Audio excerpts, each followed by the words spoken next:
করবেন আল্লাহ যেন এই ছায়াটা মাথার উপরে রাখে।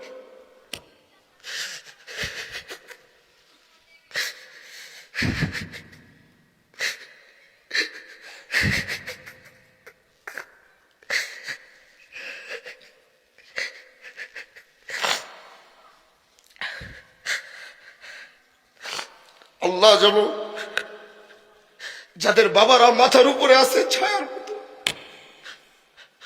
আল্লাহ যেন দুনিয়ার সব বাবাদেরকে বাঁচায় রাখে সন্তানদের।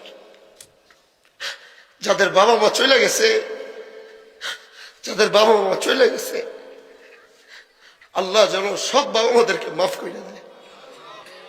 সব বাবা মাদেরকে যেন আল্লাহ জান্নাতের আলা মাকাম যেন আল্লাহ পাক নসিব করে। ও দোস্ত, যাদের বাবা মা বাইচা আছে, হাতে ধরি, পায়ে ধরি, বাবা কি জিনিস বাইচা আছে দেখে বুঝি।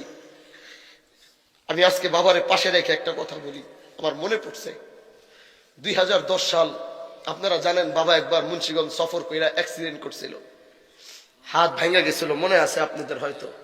12 দিন বার্ডের হসপিটালে ভর্তি। তখন মাদ্রাসায় পড়তাম,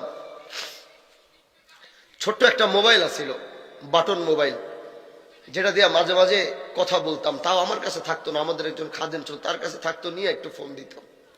বাবা কি জিনিস ওই দিন বুঝতে পারছি। আমি বাবারে ফোন দিছি যে বাবা মোবাইলে 50টা টাকা দরকার, একটু ফ্যাক্সুলেট করে দিয়েন। আমি ওই মুহূর্তে জানি না যে উনি তার হাত ভাইগা মাথা ফাটায় হাসপাতালে শুয়ে রয়েছে। একটা সেকেন্ডের আওয়াজে আমার বুঝতে দেয়নি। মোবাইলে টাকা আসছে, বাসার থেকে খবর আইলো বাবা অ্যাক্সিডেন্ট করছে, যাওয়া লাগবো। গিয়া বাবার যখন দেখলাম এই অবস্থা, সময়টা মিলায় দেখলাম বাবা যখন আমার মোবাইলে 50টা টাকা পাঠাইছে, তখন বাবা হাত পা ভাইগা মাথা ফাটায় হসপিটালের বেডের শোয়া কাতরাইতেছে।